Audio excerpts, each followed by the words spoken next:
다 읽었는데 이게 뭐 빨리 파는 방법은 실제로 없습니다. 우리가 기도 매매라고 하잖아요. 내가 사놓고 올라가기를 원하는 거예요. 모든 부동산 투자는요, 기도 매매부터 시작합니다. 내가 오를 걸 미리 산다? 그건요, 자신이 신이라는 반증이기 때문에 저는 그건 거짓이라고 봅니다. 자, 단 그런 거 있어요. 저평가된 것을 내가 사서 이 오를 만한 그 에너지가 모인 곳은 내가 찾을 수가 있어요. 그러면은 좀 더 짧은 시간 안에 올라갈 수 있다, 이렇게 생각이 들고요. 요즘같이 정보의 비대칭성이 거의 없잖아요. 효율적 시장이라고 하나요? 이 정보가 모두에게 공개되어 있다. 뭐 여러분, 뭐 마트 생긴다, 백화점 생긴다, 뭐 등등등등, 지하철 생긴다, 이런 건요 전부 다 오픈 소스예요. 누가 나 몰래 지하철 생긴다는 거 알고 있고 뭐 그런 건 절대 아니에요. 이미 저기 높으신 양반들부터 다 소문 다 새어 나오기 때문에 정보가 더 이상 그 비공개성, 비대칭성, 그거는 아파트 시장에서는 전혀 존재할 게 없다. 그럼 우리는 언제 들어가느냐? 쌀 때 들어가는 겁니다. 자, 오늘 제목에 제가 말씀드렸다시피 무조건 1년만 참으시면 인생을 바꿀 매수 기회가 찾아온다고 분명히 말씀드렸어요. 여러분들께서는 반드시 참아야 됩니다. 지금 가장 웃고 있는 사람이 누굽니까? 여러분, 접니다. 저는요 내년에 이 역대급 매수 찬스, 인생에서 또 한번 올까 말까 그 매수 찬스를, 매수 기회를 그 공포의 시기에 들어가기 위해서 1주택자를 만들었다는 거 아니겠습니까? 다 정리하고. 그런데 여러분들께서는 왜 정리를 하지 못했을까요? 분명히 개 중에는 양도세 중과 때문에 못 파는 것도 있죠. 근데 저는 그렇게 생각했어요. 세팅도 세팅하기 나름입니다. 세팅하기 나름이고, 조정지역 그런 거, 뭐 분양권 초피 투자 그런 거 어렵죠. 왜? 실거주 전입 의무가 발생을 하니까요. 네. 그런 게 있기 때문에 어렵고, 저는 비규제 지역 투자를 선호했습니다. 물론 제가 제 투자했던 지역들이 대부분 다 비규제 지역으로 그대로 남으면서 충분히 빠져나올 타이밍도 있었던 거죠. 네. 물론 규제로 걸려서 중과에 걸려서 못 판 것도 있습니다. 네. 그러나 이를 꽉 깨물고 1주택자로 만들려면 충분히 만들 수 있는 겁니다. 그리고 판을 너무 크게 벌리면요, 그것도 수습이 안 돼요. 적당하게 해야 됩니다. 나한테 언제나 현금이 어느 정도 남아 있어야 하고요. 등기병에 걸렸어도 이 취득세 중과가 참 잘 된 거예요. 왜? 등기병에 걸린 여러분들이 좀 더 참을 수 있는 내공을 키웠으니까요. 네, 황금만전님, 네, 반갑습니다. 네, 오랜만입니다. 네. 목표가 있는 남자님 반갑고요. 장민비 인생님 반갑습니다. 네, 호박님 반갑고요. 신엘님 반갑습니다. 라피타님 반갑습니다. 김승현님 반갑고요. 박성윤 최고님 반갑습니다. 자, 박상희님께서 내년에 대구 투자 대부분 유튜브나 밴드 등 얘기하는데 내년 투자가 과연 뭐 그렇죠. 근데 그렇게 이야기하는데 실질적으로 본인의 포트폴리오를 잘 정리를 해야지 들어갈 수 있는 거예요. 저처럼 미리 준비하지 않고서는요 절대 들어갈 수 없고요. 지금 대박인 사람은요, 실탄을 두둑히 마련한 1주택자 또는 무주택자입니다. 정말 대박이죠. 네, 피트님 반갑습니다. 네. 자, 근데 수많은 분들이 누구나 다 대구에 대해서 진입을 한다 라고 하면 이 대구 부동산 순식간에 올라가는 거 아닌가요? 라고 하잖아요. 근데 여러분, 그 떨어지는 칼날 끝을 잡을 수 있는 사람은 정말 몇 안 됩니다. 여러분, 지금 삼성전자 잡을 수 있어요? 못 잡아요. 네, 못 잡습니다. 여러분이 가장 많이 잡았던 시기가 얼마입니까? 삼성전자 8만전자에서 9만전자 간다 할 때, 그때 대부분 잡으셨죠. 어마어마하게 들어가셨단 말이에요. 근데 지금 5만 얼마죠? 네, 얼마죠? 삼성전자, 샘송 58,700원이잖아요. 못 잡잖아요. 못 잡아요. 네. 그래서 저는 뭐 누가 막 방송에서 뭐 대구 들어가세요, 뭐 저처럼 저와 같이 이야기 하잖아요. 저는 no problem. 모든 건 내 페이스대로 가는 겁니다. 그리고 매물이 한두 건이에요. 그 사람들이 뭐 다 사요? 못 합니다. 네, 절대 못 하니까요. 자, 이승준님 반갑습니다. 딱 100억님 반갑고요. 허니님 반갑고요. 김정문님 반갑습니다. 자, 어떤 뉴스가 나왔죠? 자, 내달 21일, 자, 내일입니다. 내일에 분양가 상한제 개편안이 나옵니다. 주요 내용은 이렇게 이야기가 나왔고요. 정부에서 임대차 보완책 등 발표, 분양가 상승으로도 지금 정부에서 뭐가 제일 겁이 날까요? 자, 제일 겁나는 건요, 다른컨대 민심의 이탈이겠죠. 자, 정권이 이제 들어선 지 한 달 반 정도 흘러가고 있죠. 자, 초기 정권의 지지율 잘 나옵니다. 근데 이 정권의 지지율이 쭉 가기 위해서는요, 초반에 공약 이행률이 상당히 중요합니다. 그런데 이제 첫 번째 시험 관문이 뭐가 남았습니까? 뭐가 남았죠? 자, 2020년 8월에 계약갱신청구권 들어왔잖아요. 그러면 이게 2년 만기 도래되면요, 계약갱신청구권을 썼던 사람들은요, 시세대로 전세가를 올려줘야 되죠. 근데 제가 분명히 말씀드렸어요. 자, 시세대로 전세금을 못 올려주는 매물들이 시중에 나올 건데, 그게 과연 시세대로 전세 거래가 될 것인가? 절대 그렇지 않다. 금리 인상으로 인해서 시세보다 낮게 거래가 될 수밖에 없다. 이렇게 분명히 말씀드렸습니다. 자, 그리고 이 계약갱신 청구권, 결국은 상생임대인 제도라고 해서 새롭게 계약을 한 사람이 저번에 계약을 한 사람, 저번에 계약보다 5% 미만으로 올려준다. 그렇게 하면 착한 임대인을 해가지고 거주기간, 거주 요건 중에 1년은 인정해준다. 뭐 이렇게 이야기는 하긴 하는데, 저는 그런 거 하지 말고 화끈하게 양도세 50% 깎아주세요. 네. 화끈하게 양도세 50% 깎아주세요. 자, 왜 깎아주면 이득인 줄 아세요? 자, 소유자는요, 어차피 중과 풀렸지만은 많이 올랐기 때문에 쉽게 팔지 못해요. 전세 끼고 안 팔립니다.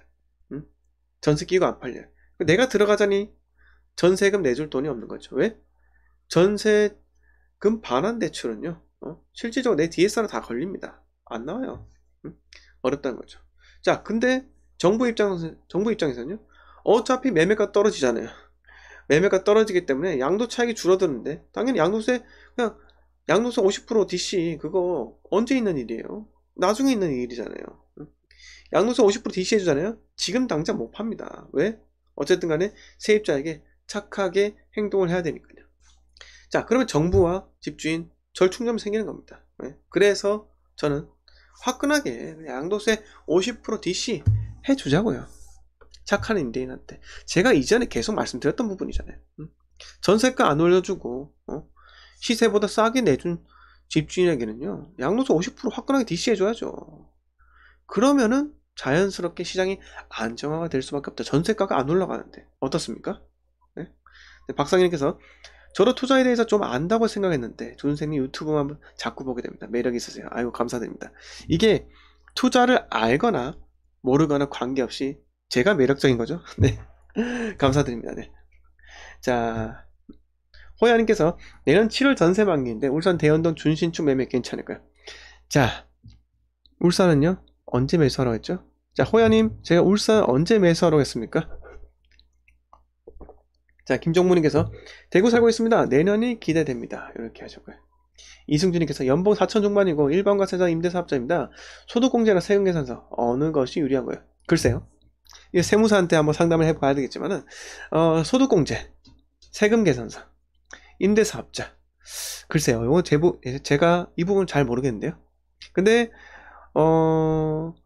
세금계산서를 끊으면은 어쨌든 종합소득세에 산출되지 않나요? 사업소득이 종합소득세잖아요. 그러면 본인 연봉하고 합산돼가지고 과세될 건데 그렇지 않을까요? 네. 자, 이렇게 말씀드렸고요. 네. 호야님, 제가 질문한 것에 대해서 대답을 해주실 수 있나요? 네. 자, 크리스리님, 네, 준생님 항상 감사드립니다. 일기 신도시 재건축 풀어줄까요? 30% 세대수 증가하면 안전진단 면제해준다는 건 팩트인가요? 일기 신도시 들어가야 될까요? 자, 30% 세대수 증가하면 안전진단 면제? 그런 게 있나요? 그런 게 있어요? 30% 세대수를 증가시키면 안전진단 면제? 꼭 가봐야지 알겠죠. 저는 일기 신도시 특별법이 뭐 어떻게 될지는 모르겠지만 용적률 상향, 그리고 뭐 신속통합 뭐 이런 것처럼 여러 단지가 한 번 했을 때 행정 지원 뭐 그런 게 아닐까요? 네. 서무자님께서 크크크 농담도 이렇게 하셨고요. 네, 현님, 울산은 언제 매매 타임일까요? 이렇게 하셨고, 제니퍼님 안녕하세요. 네, 네, 호야님께서 내년이나 내후년? 네, 저는 울산 부동산 매수 타임이군요. 자, 조건이 있어요. 구축 말고 준신축 또는 신축은 내년 입주장 때 매수해야 됩니다. 내년 입주장이에요. 네. 자, 그리고 나서 저는 개인적으로는요, 솔직히 투자로 얘기하면, 실거주라고 하면은 뭐, 괜찮겠지만, 투자로 한다면 울산은 사지 마라. 이렇게 말씀을 드리고 싶습니다. 자, 그래서, 뭐 버팀목 대출도 뭐 이렇게 바뀐다고 이렇게 하고요. 자, 임차인의 부담을 덜어주는 상생임대인에 대한 인센티브 지원도 연장한다 이렇게 하고 이거 한번 읽어드릴게요.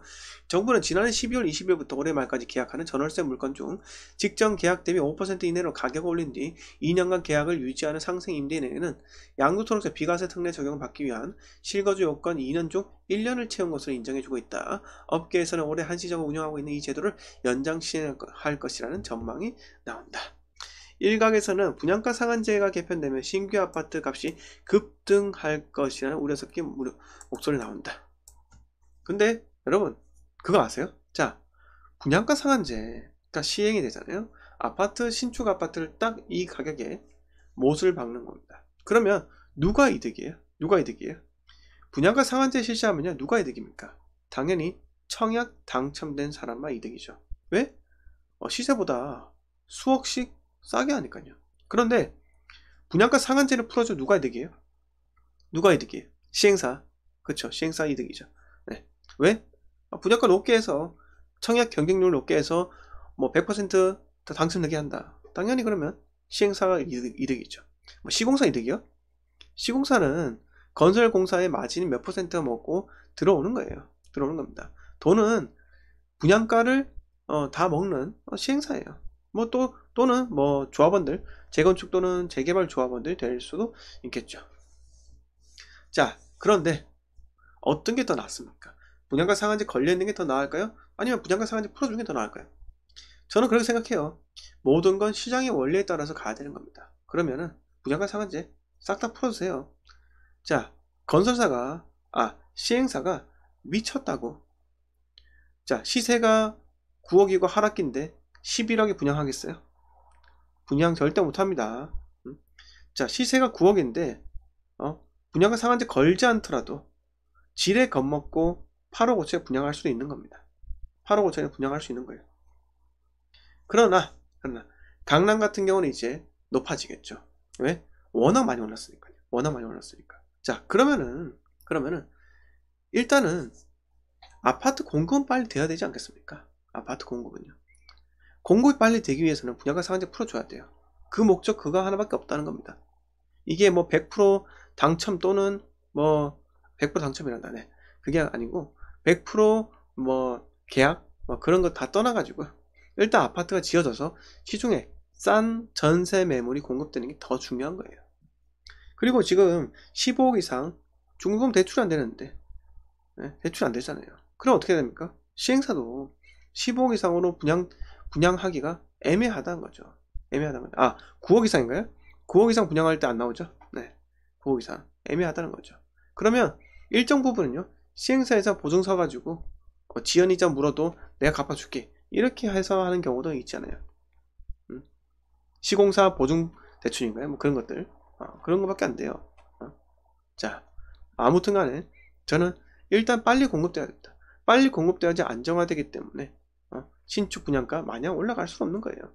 자, 부동산 상승일 때는요, 신축의 분양가가 바로미터를 해가지고 준신축이나 구축이든 상승하는 효과는 있습니다. 그걸 보고 왜? 따라가야 되니까요. 그런데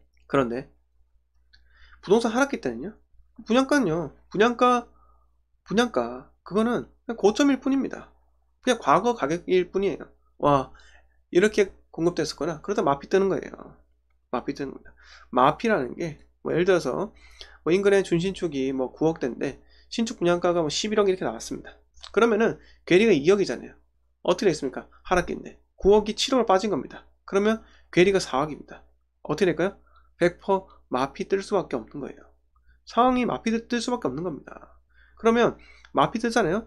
11억인데 예를 들어서 10억 3천 7천 마피 떴다. 그러면 시중에 얼어붙는 거예요. 왜? 와, 신축 분양된 아파트가 벌써 마피가 7천이래. 그러면은 분양가 상한제 풀리잖아요. 저는 100% 마피가 많이 뜨면서 시중에 이 부동산에 점점 공포의 심리가 조장될 거라 생각이 들어요. 분위기가 상당히 얼어붙는 거예요. 왜? 지금 여러분들 마피 본 적 있으세요? 지금 여러분 주위에 마피 많아요? 많이 없다고요. 왜? 분양가 상한제 걸렸으니까. 상한제 걸린 동안에 그만큼 2020년도부터 해가 대폭 다 치고 올라갔잖아요. 부동산들이. 그러니까 그 분양가하고 기존 아파트랑 가격 차이가 많이 났다는 거죠. 왜? 분양가 쌌으니까요. 그런데 앞으로 분양가가 시중에 있는 아파트보다 무조건 높다. 그러면 100% 여러분 마피가 들 수밖에 없습니다. 그거만큼 공포스러운 거 없어요. 왜? 시중에 모든 한 지역의 모든 거주민들이 그 마피가 언제 소화되는지